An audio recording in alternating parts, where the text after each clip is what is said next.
धोबी और सीता की कहानी जो स्त्रियां सुनेंगी उनके परिवार में कभी दुख नहीं आएगा।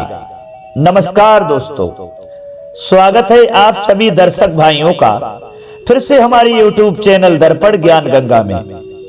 प्रिय दोस्तों, आज आपके लिए जो हम ये कहानी सुनाने के लिए इस वीडियो में जा रहे हैं, ये कहानी आपके लिए बहुत ही ज्ञानवर्धक होने वाली है और खासकर उन स्त्रियों के लिए बहुत ही शिक्षाप्रद है जो स्त्रियां किसी की बात नहीं मानती, किसी की मजबूरी नहीं समझती और अपने मन की करती हैं। तो उन स्त्रियों के लिए खासकर ये कहानी बहुत ही शिक्षाप्रद और ज्ञानवर्धक है। ये कहानी उन स्त्रियों के लिए बहुत कुछ सीख देकर के जाएगी। अर्थात आपसे और उन स्त्रियों से निवेदन है कि हमारी इस कहानी के लिए शुरू से अंत तक जरूर सुनना, आपके लिए बहुत कुछ जानकारी और शिक्षा मिलेगी। तो चलिए दर्शक भाइयों, अब शुरू करते हैं ये धोबी और सीता की कहानी। प्रिय दोस्तों, एक समय की बात है, मिथिला नाम की महापुरी में महाराज जनक राज्य करते थे। उनका नाम था क्षीरध्वज। एक बार भी यज्ञ के लिए पृथ्वी जोत रहे थे। उस समय चौड़े मुंह वाली सीता फाल के धंसने से बनी हुई गहरी रेखा के द्वारा एक कुमारी कन्या का प्रादुर्भाव हुआ जो रथ से भी बढ़कर सुंदर थी। इससे राजा को बड़ी प्रसन्नता हुई और उन्होंने भुवन मोहिनी शोभा से संपन्न उस कन्या का नाम सीता रख दिया। दोस्तों, परम सुंदरी सीता एक दिन सखियों के साथ उद्यान में यानी बगीचा में खेल रही थी। वहां उन्हें सुख पक्षी का एक जोड़ा दिखाई दिया, यानी तोता तोती का एक जोड़ा दिखाई दिया जो बड़ा मनोरम था।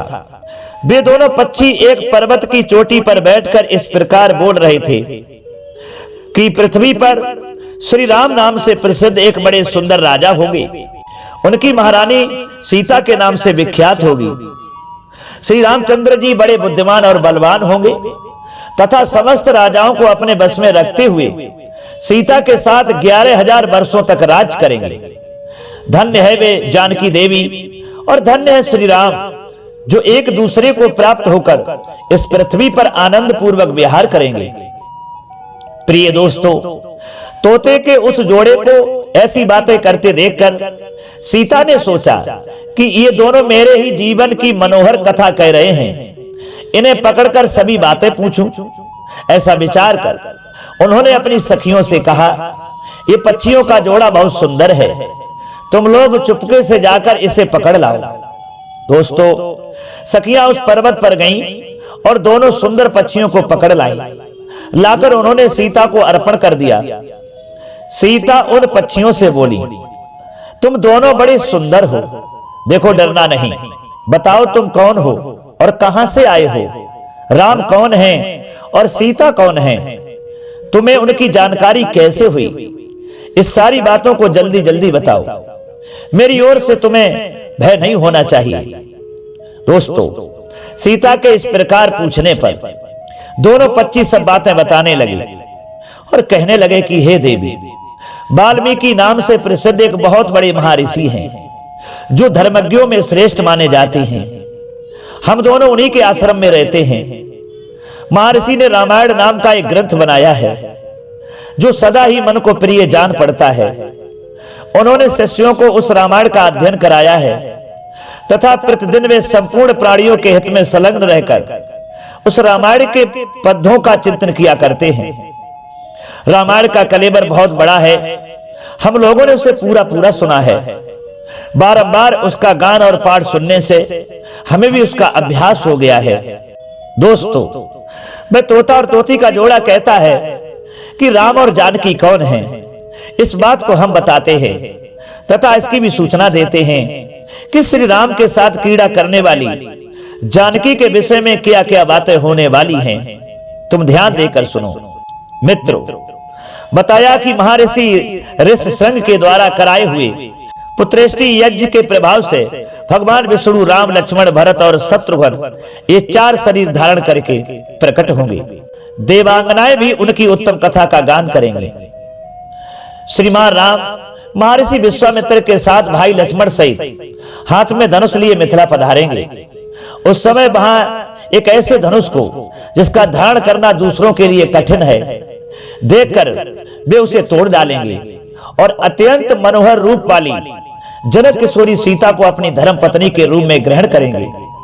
फिर उन्हीं के साथ श्री रामचंद्र जी अपने विशाल साम्राज्य का पालन करेंगे। ये तथा और भी बहुत सी बातें वहां रहते समय हमारे सुनने में आई हैं। हे सुंदरी, हमने तुम्हें सब कुछ बता दिया, अब हम जाना चाहते हैं, हमें छोड़ दो। तो दोस्तों, कानों को अत्यंत मधुर प्रतीत होने वाली पक्षियों की ये बातें सुनकर सीता ने उन्हें मन में धारण किया और पुनः उन दोनों से इस प्रकार पूछा कि राम कहां होंगे, किसके पुत्र हैं और कैसे वे दूल्हे भेष में आकर जानकी को ग्रहण करेंगे तथा मनुष्यावतार में उनका श्री विग्रह कैसा होगा। उनके प्रश्न सुनकर तोती मन ही मन जान गई कि ये ही सीता है। उन्हें पहचान कर वह सामने आ उनके चरणों पर गिर पड़ी और बोली, श्री रामचंद्र जी का मुख कमल की कली के समान सुंदर होगा, नेत्र बड़े बड़े तथा खिले हुए पंकज की शोभा को धारण करने वाले होंगे, नासिका ऊंची पतली और मनोहारिणी होगी, दोनों भौहें सुंदर ढंग से परस्पर मिली होने के कारण मनोहर प्रतीत होंगी, भुजाएं घुटनों तक लटकी हुई एवं मन को लुभाने वाली होगी, गला शंख के समान सुशोभित और छोटा होगा, वक्ष स्थल उत्तम चौड़ा एवं शोभा संपन्न होगा, उसमें श्री वत्स का चिन्ह होगा, सुंदर जांघों और कटिभाग की शोभा से युक्त उनके दोनों घुटने अत्यंत निर्मल होंगे, जिनकी भक्तजन आराधना करेंगे। श्री रघुनाथ जी के चरणारविंद भी परम शोभा युक्त होंगे और समस्त भक्तजन उनकी सेवा में सदा संलग्न रहेंगे। श्री रामचंद्र जी ऐसा ही मनोहर रूप धारण करने वाले हैं। मैं उनका क्या वर्णन कर सकती हूँ, जिसके 100 मुख हैं वह भी उनके गुणों का बखान नहीं कर सकता। फिर हमारे जैसे पक्षी की क्या विसात है। परम सुंदर रूप धारण करने वाली लावण्यमयी लक्ष्मी भी जिनकी झांकी करके मोहित हो गई, उन्हें देखकर पृथ्वी पर दूसरी कौन स्त्री है जो मोहित ना हो। उनका बल और पराक्रम महान है, वे अत्यंत मोहक रूप धारण करने वाले हैं। मैं श्री राम का कहां तक वर्णन करूं, वे सब प्रकार के ऐश्वर्यमय गुणों से युक्त हैं। परम मनोहर रूप धारण करने वाली वे जानकी देवी धन्य हैं, जो श्री रघुनाथ जी के साथ हजारों वर्षों तक प्रसन्नता पूर्वक विहार करेंगी। परंतु सुंदरी, तुम कौन हो, तुम्हारा नाम क्या है, जो इतनी चतुरता और आदर के साथ श्री रामचंद्र जी के गुणों का कीर्तन सुनने के लिए प्रसन्न कर रही हो। दोस्तों, तब पक्षियों की ये बातें सुनकर जनक कुमारी सीता अपने जन्म की ललित एवं मनोहर चर्चा करती हुई बोली, जिसे तुम लोग जानकी कह रहे हो वह जनक पुत्री मैं ही हूं। मेरे मन को लुभाने वाले श्री राम जब यहाँ आकर मुझे स्वीकार करेंगे तभी मैं तुम दोनों को छोड़ूंगी, अन्यथा नहीं, क्योंकि तुमने अपने वचनों से मेरे मन में लोभ उत्पन्न कर दिया है। अब तुम इच्छा अनुसार खेल करते हुए मेरे घर में सुख से रहो और मीठे मीठे पदार्थ भोजन करो। मित्रों, ये सुनकर के सुग्गी ने जानकी से कहा कि हे साध्वी, हम वन के पक्षी हैं, पेड़ों पर रहते हैं और सर्वत्र विचरा करते हैं, हमें तुम्हारे घर में सुख नहीं मिलेगा। मैं गड़बड़ी हूं, अपने स्थान पर जाकर बच्चे पैदा करूंगी, उसके बाद फिर तुम्हारे यहाँ आ जाऊंगी। दोस्तों, उसके ऐसा कहने पर भी सीता ने उसे नहीं छोड़ा। तब उसके पति ने विनीत वाणी में उत्कंठित होकर के कहा कि हे सीता, मेरी सुंदरी भारिया को छोड़ दो, इसे क्यों रख रही हो। हे शोभने, ये गड़बड़ी है, सदा मेरे मन में बसी रहती है। जब ये बच्चों को जन्म दे लेगी तब इसे लेकर फिर तुम्हारे पास आ जाऊंगा। दोस्तों, तोते के ऐसा कहने पर जानकी ने कहा कि हे महामते, तुम आराम से जा सकते हो, मगर तुम्हारी ये भारिया मेरा प्रिय करने वाली है, मैं इसे अपने पास बड़े सुख से रखूंगी, आप चिंता ना करें, इसे कुछ नहीं होगा, इसे कोई परेशानी नहीं होने दूंगी। दोस्तों, ये सुनकर पक्षी दुखी हो गया। उसने करुणायुक्त वाणी से कहा कि योगी लोग जो बात कहते हैं वह सत्य ही है, किसी से कुछ ना कहे मौन होकर रहे, नहीं तो उन्मत्त प्राणी अपने वचन रूपी दोष के कारण ही बंधन में पड़ता है। यदि हम इस पर्वत के ऊपर बैठकर वार्तालाप ना करते होते तो हमारे लिए बंधन कैसे प्राप्त होता, इसलिए मौन ही रहना चाहिए। दोस्तों, इतना कहकर पक्षी पुनः बोला कि हे सुंदरी सीता, मैं अपनी इस भार्या के बिना जीवित नहीं रह सकता, इसलिए इसे छोड़ दो। हे सीता, तुम बड़ी अच्छी हो, मेरी प्रार्थना मान लो। इस तरह नाना प्रकार की दोस्तों बातें कहकर उसने समझाया, किंतु सीता ने उसकी पत्नी को नहीं छोड़ा। तब उसकी भार्या ने क्रोध और दुख से आकुल होकर जानकी को शाप दिया, अरे जिस प्रकार तू मुझे इस समय अपने पति से अलग कर रही है, विलग कर रही है, वैसे ही तुझे स्वयं भी गड़बड़ी की अवस्था में श्री राम से अलग होना पड़ेगा। दोस्तों, यूं कहकर पति वियोग के शोक से उसके प्राण निकल गए। उसने श्री रामचंद्र जी का स्मरण तथा पुनः पुनः राम नाम का उच्चारण करते हुए प्राण त्याग किया था। इसलिए उसे ले जाने के लिए एक सुंदर विमान आया और वह पक्षिणी उस पर बैठकर भगवान के धाम को चली गई। प्रिय दोस्तों, भार्या की मृत्यु हो जाने पर पक्षी शोक से आतुर होकर बोला, मैं मनुष्यों से भरी हुई श्री राम की नगरी अयोध्या में जन्म लूंगा तथा मेरे ही वाक्य से उद्वेग में पड़कर इसे पति के वियोग का भारी दुख उठाना पड़ेगा। ये कहकर वह चला गया। क्रोध और सीता जी का अपमान करने के कारण उसका धोबी की योनि में जन्म हुआ। कहते हैं, जो बड़े लोगों की बुराई करते हुए क्रोध पूर्वक अपने प्राणों का परित्याग करता है, वह दुजों में श्रेष्ठ ही क्यों ना हो, मरने के बाद नीच योनि में उत्पन्न होता है। यही बात उस तोते के लिए भी हुई। उस धोबी के कथन से ही सीता जी निंदित हुई और उन्हें पति से वियुक्त होना पड़ा। धोबी के रूप में उत्पन्न हुए उस तोते का शाप ही सीता का पति से बिछोह कराने में कारण हुआ और इसी से वे वन में गई। तो दोस्तों, इधर क्या हुआ, जब सीता के लिए वनवास श्री राम दे देते हैं, भरत को बुलाया जाता है कि भरत वन में सीता को छोड़ करके आए।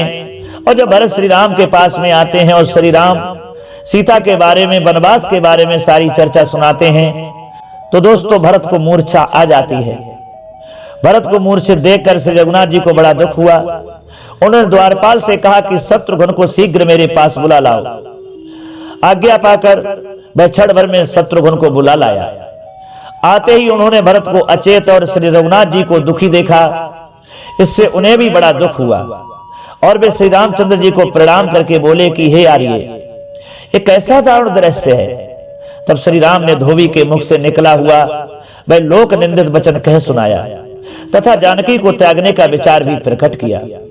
प्रिय दोस्तों, शत्रुघ्न ने कहा कि हे स्वामी, आप जानकी जी के प्रति ये कैसी कठोर बात कर रहे हैं। भगवान सूर्य का उदय सारे संसार को प्रकाश पहुंचाने के लिए होता है, किंतु उल्लुओं को वे पसंद नहीं आते। इससे जगत की क्या हानि होती है। इसलिए आप भी सीता को स्वीकार करें, उनका त्याग ना करें, क्योंकि वे सती साध्वी स्त्री हैं। आप कृपा करके मेरी ये बात मान लीजिए। मित्रों, महात्मा शत्रुघ्न की ये बात सुनकर श्री रामचंद्र जी बारंबार वही सीता के त्याग की बात दोहराने लगे, जो एक बार भरत से कह चुके थे। भाई की वह कठोर बात सुनते ही शत्रुघ्न दुख के अगाध के जल में डूब गए और जड़ से कटे हुए वृक्ष की भांति वह भी मूर्छित होकर पृथ्वी पर गिर पड़े। दोस्तों, भाई शत्रुघ्न को भी अचेत होकर गिरा देख श्री रामचंद्र जी को बहुत बड़ा दुख हुआ और वे द्वारपाल से बोले कि जाओ लक्ष्मण को मेरे पास बुला लाओ।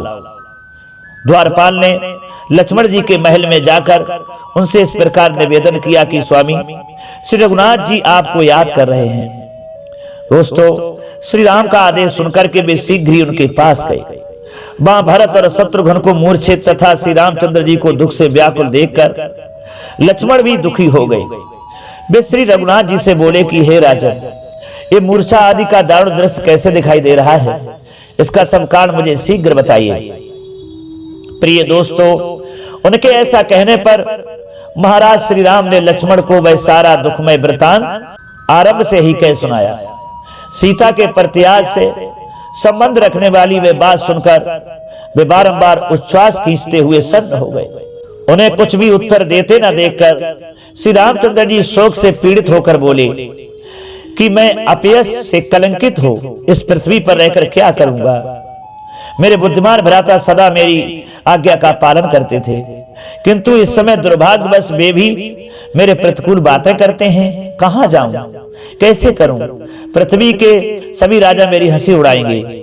श्री राम को ऐसी बातें करते देख लक्ष्मण ने आंसू रोककर व्यथित स्वर में कहा कि हे भैया, विषाद ना कीजिए, मैं अभी उस धोबी को बुलाकर पूछता हूं, संसार की सभी स्त्रियों में श्रेष्ठ जानकी जी की निंदा उसने कैसे की है? आपके राज्य में किसी छोटे से छोटे मनुष्य को भी बलपूर्वक कष्ट नहीं पहुंचाया जाता, अतः उसके मन में जिस तरह प्रतीत हो जैसे वे संतुष्ट रहे, वैसा ही उसके साथ बर्ताव कीजिए, परंतु एक बार उससे पूछना आवश्यक है। लक्ष्मण ने कहा, जनक कुमारी सीता मन से अथवा वाणी से भी आपके सिवा दूसरे को नहीं जानती, अतः उन्हें तो आप स्वीकार ही करें, उनका त्याग ना करें। मेरे ऊपर कृपा करके मेरी बात माने। तो दोस्तों, ऐसा कहते हुए लक्ष्मण से श्री राम ने शोकातुर होकर कहा कि भाई, मैं जानता हूं सीता निष्पाप हैं, तो भी लोकापवाद के कारण उसका त्याग करूंगा। लोकापवाद से निंदित हो जाने पर मैं अपने शरीर को भी त्याग सकता हूं, फिर घर, पुत्र, मित्र तथा उत्तम वैभव आदि दूसरी वस्तुओं की तो बात ही क्या है। इस समय धोबी को बुलाकर पूछने की आवश्यकता नहीं है, समय आने पर सब कुछ अपने आप हो जाएगा। लोगों को चित्त में सीता के प्रति स्वयं ही प्रतीत हो जाएगी। जैसे कच्चा घाव चिकित्सा के योग्य नहीं होता, समयानुसार जब वह पक जाता है तभी दवा से नष्ट होता है, उसी प्रकार समय से ही इस कलंक का मार्जन होगा। इस समय मेरी आज्ञा का उल्लंघन ना करो मेरे भाई, पतिव्रता सीता को जंगल में छोड़ आओ। दोस्तों, ये आदेश सुनकर लक्ष्मण एक क्षण तक शोकाकुल हो दुख में डूबे रहे। फिर मन ही मन विचार किया कि परशुराम जी ने पिता की आज्ञा से अपनी माता का भी वध कर डाला था। इससे जान पड़ता है गुरुजनों की आज्ञा उचित हो या अनुचित, उसका कभी उल्लंघन नहीं करना चाहिए। अतः श्री रामचंद्र जी का प्रिय करने के लिए मुझे सीता का त्याग करना ही पड़ेगा। दर्शक भाइयों, ये सोचकर लक्ष्मण अपने भाई श्री रघुनाथ जी से बोले कि हे भैया, गुरुजनों के कहने से नहीं करने योग्य कार्य भी कर लेना चाहिए, किंतु उनकी आज्ञा का उल्लंघन कदापि उचित नहीं है। इसलिए आप जो कुछ कहते हैं उस आदेश का मैं पालन करूंगा। लक्ष्मण के मुख से ऐसी बातें दोस्तों सुनकर श्री रघुनाथ जी ने उनसे कहा, बहुत अच्छा, बहुत अच्छा, हे मेरे छोटे भाई लक्ष्मण, तुमने मेरे चित्त को संतुष्ट कर दिया है। अभी अभी रात में जानकी ने तापसी स्त्रियों के दर्शन की इच्छा प्रकट की थी, इसलिए रथ पर बैठाकर जंगल में छोड़ आओ। फिर सुमंत को बुलाकर उन्होंने कहा, मेरा रथ अच्छे अच्छे घोड़ों और वस्त्रों से सजाकर तैयार करो। श्री रघुनाथ जी का आदेश दोस्तों सुनकर वे उनका उत्तम रथ तैयार करके ले आए। रथ को आया देख भ्रात भक्त लक्ष्मण उस पर सवार हुए और जानकी जी के महल की ओर चले। अंतःपुर में पहुंचकर वे मिथिलेश कुमारी सीता से बोले कि माता जानकी, श्री रघुनाथ जी ने मुझे आपके महल में भेजा है, आप तापसी स्त्रियों के दर्शन के लिए वन में चलिए जो आप जाना चाहती हैं। दोस्तों, तब जानकी बोली, श्री रघुनाथ जी के चरणों का चिंतन करने वाली ये महारानी मैथिली आज धन्य हो गई, जिसका मनोरथ पूर्ण करने के लिए स्वामी ने लक्ष्मण को भेजा है।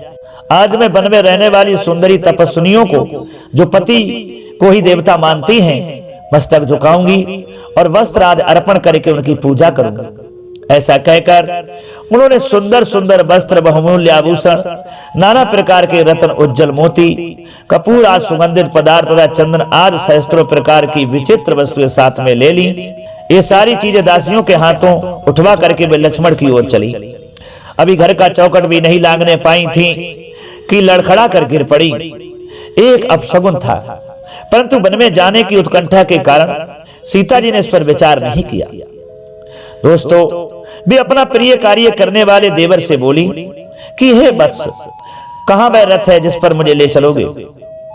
लक्ष्मण ने स्वर्ण में रथ की ओर संकेत किया और जानकी जी के साथ उस पर बैठकर सुमंत से बोले, चलाओ घोड़ों को। इसी समय सीता का दाहिना नेत्र फड़क उठा, जो भावी दुख की सूचना देने वाला था। साथ ही पुण्य में पक्षी विपरीत दिशा में होकर जाने लगे। ये सब देखकर जानकी ने देवर से कहा कि वत्स, मैं तो तपस्विनियों के दर्शन की इच्छा से यात्रा करना चाहती हूँ, फिर ये दुख देने वाले अपशकुन कैसे हो रहे हैं? श्री राम का, भरत का तथा तुम्हारे छोटे भाई शत्रुघ्न का कल्याण हो, उनकी प्रजा में सर्वत्र शांति रहे, कहीं कोई विप्लव या उपद्रव ना हो। दोस्तों जानकी इस तरीका से कहने लगी। प्रिय दोस्तों, जानकी जी को ऐसी बातें करते देख लक्ष्मण कुछ बोल नहीं सके, आंसुओं से उनका गला भर आया। इसी प्रकार आगे जाकर सीता जी ने फिर देखा, बहुत से मृग बाईं ओर से घूमकर निकले जा रहे हैं। वे भारी दुख की सूचना देने वाले थे। उन्हें देखकर जानकी जी कहने लगी, आज ये मृग जो मेरी बाईं ओर से निकल रहे हैं सो ठीक ही हैं। श्री रामचंद्र जी के चरणों को छोड़कर अन्यत्र जाने वाली सीता के लिए ऐसा होना उचित ही है, क्योंकि नारियों का सबसे बड़ा धर्म है अपने स्वामी के चरणों का पूजन। उसी को छोड़कर मैं अन्यत्र जा रही हूं, अतः मेरे लिए जो दंड मिले उचित ही है। दोस्तों, इस प्रकार मार्ग में पारमार्थिक विचार करती हुई देवी जानकी ने गंगा जी को देखा, जिनके तट पर मुनियों का समुदाय निवास करता है, जिनके जलकणों का स्पर्श होते ही रास रास महापातक पलायन कर जाते हैं। उन्हें वहां चारों ओर अपने रहने योग्य कोई स्थान नहीं दिखाई देता। गंगा के किनारे पर पहुंचकर लक्ष्मण जी ने रथ पर बैठी हुई सीता जी से आंसू बहाते हुए कहा कि भाभी, चलो लहरों से भरी हुई गंगा को पार करो। सीता जी देवर की बात सुनकर तुरंत रथ से उतर गईं। प्रिय दोस्तों, उसके बाद नाव से गंगा के पार होकर लक्ष्मण जी जानकी जी को साथ लिए वन में चले। वे श्री रामचंद्र जी की आज्ञा का पालन करने में कुशल थे, अतः सीता को अत्यंत भयंकर एवं दुखदायी जंगल में ले गए, जहां बबूल, खैरा और धव आदि के महाभयानक वृक्ष थे, जो दावा नल से दग्ध होने के कारण सूख गए थे। ऐसा जंगल देखकर सीता भय के कारण बहुत चिंतित हुई। कांटों से उनके कोमल चरणों में घाव हो गए। वे लक्ष्मण से बोली कि वीरवर, यहाँ अच्छे अच्छे ऋषि मुनियों के रहने योग्य आश्रम मुझे नहीं दिखाई देते, जो नेत्रों को सुख प्रदान करने वाले हैं, तथा महर्षियों की तपस्विनी स्त्रियों के भी दर्शन नहीं होते।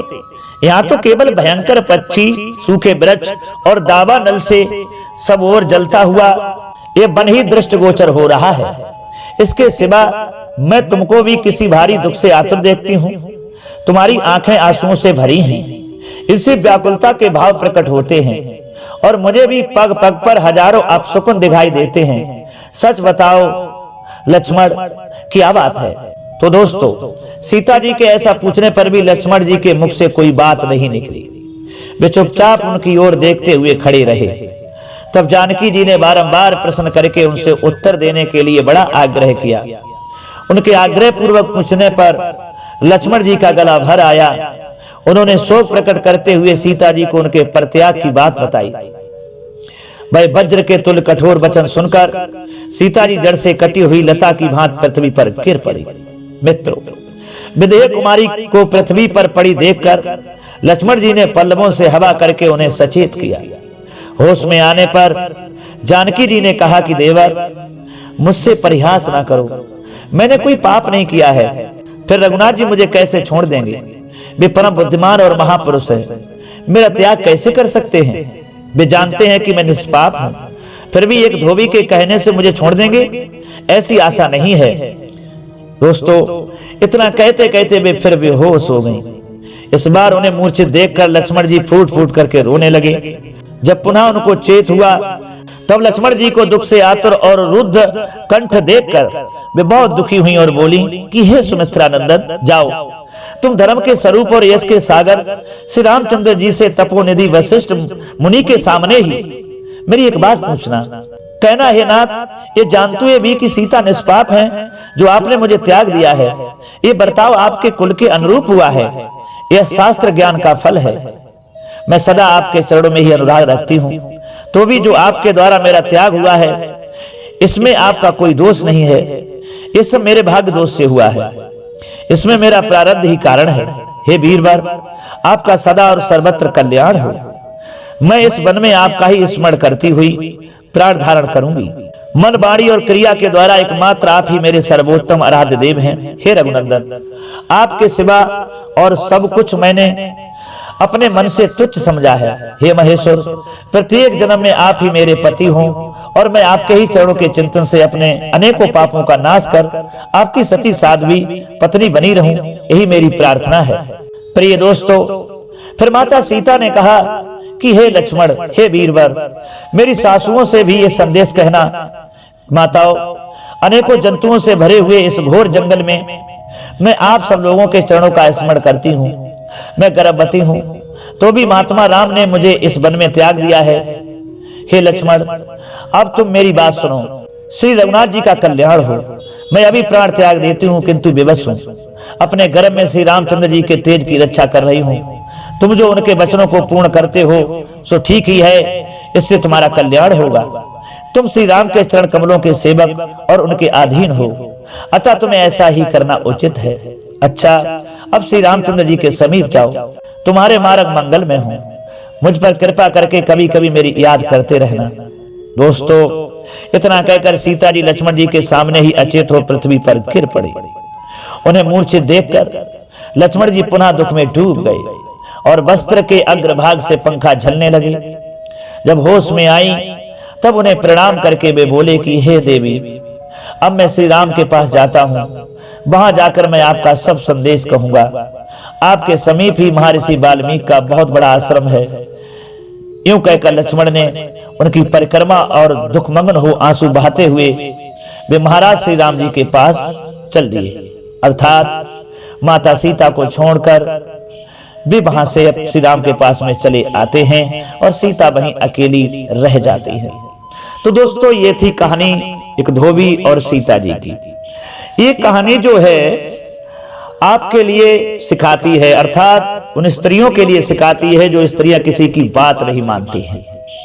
उनके लिए एक कहानी सिखा करके जाती है कि जो स्त्रियां अपने पति की, अपने ससुराल वालों की या अपने मायके वालों की, अर्थात अपने हितु संबंधियों की या किसी की बात नहीं मानती हैं, किसी की मजबूरी नहीं समझती हैं, किसी के दुख को नहीं समझती हैं, ये नहीं जानती कि मेरा ऐसा करने से इसको हानि होगी, वो ऐसा नहीं समझती हैं, वो अपना स्वार्थ जानती हैं। तो दोस्तों, ऐसी स्त्रियां जो होती हैं वो भयानक दुखों में घिर जाती हैं। कहने का तात्पर्य आप लोगों से यह है, खासकर ऐसी स्त्रियों से है कि जो स्त्रियां ना तो किसी की बात मानती हैं, ना किसी का दुख और मजबूरी समझती हैं, तो वह भयानक दुखों में इस तरह चली जाती हैं जैसे माता सीता भयानक दुखों में घिर गई। अगर सीता जी उस तोता की अरदास को समझ लेती, उनकी मजबूरी समझ लेती और उस तोती के लिए जो गड़बड़ी तोती थी उसको जाने देती, उसको कैद ना करती, तो शायद वो तोती नहीं मरती, अपने प्राणों को नहीं छोड़ती और वह तोता उसका पति श्राप नहीं देता जो अगले जन्म में धोबी हुआ था, और ना सीता को वनवास होता और ना माता सीता भयानक जंगल में आती, भयानक दुखों को झेलती। दोस्तों, इस कहानी का सार यही है, ये कहानी यही सिखा करके जाती है कि हर स्त्री के लिए अपने नियमानुसार, शास्त्रों उक्त अनुसार अपने ससुर की, अपने पति की, अर्थात जो उसके सगे संबंधी हों, उनकी बात को मानना चाहिए। हर किसी के दुख और मजबूरी को समझना चाहिए और हो सके तो उसकी मदद करना चाहिए, बल्कि ऐसा नहीं करना चाहिए कि अपना स्वार्थ करने के लिए उसकी मजबूरी ना समझें और अपने स्वार्थ के कारण वो अपने प्राण भी गंवा बैठे। ऐसा किसी भी स्त्री के लिए नहीं करना चाहिए। जो स्त्रियां अगर ऐसा करती हैं तो वे भयानक दुखों में घिर जाती हैं, अतः उनके परिवार में भयानक दुख आ जाता है और वो सारी जिंदगी दुखों को झेलती रहती हैं, उन्हें कभी सुख नहीं मिलता। और जो स्त्रियां अगर दूसरे की मजबूरी को, दुख को समझती हैं, उनकी मदद करती हैं, तो उन्हें सुख मिलता है, सारे जीवन सुखी रहती है। और जो बात को नहीं मानती हैं, मजबूरी को दूसरे की नहीं समझती हैं, तो वे सीता की तरह भयानक दुखों को झेलती है। यही दोस्तों ये कहानी सिखाती है। तो दोस्तों, कैसी लगी हमारी ये कहानी? हमें उम्मीद है ये कहानी आपको जरूर अच्छी लगी होगी, पसंद आई होगी। अगर ये कहानी धोबी और सीता की आपको अच्छी लगी है तो कमेंट बॉक्स में जरूर बताना, और हो सके तो दोस्तों के लिए भी शेयर करना और हमारे चैनल को भी सब्सक्राइब करना। अब क्षमा चाहते हैं दोस्तों, पुनः मिलेंगे अगली वीडियो में किसी और नई चर्चा में। तब तक के लिए सब्सक्राइबर बंधु एवं दर्शक भाइयों के लिए राधे कृष्णा, ओम नमः शिवाय, नमस्कार।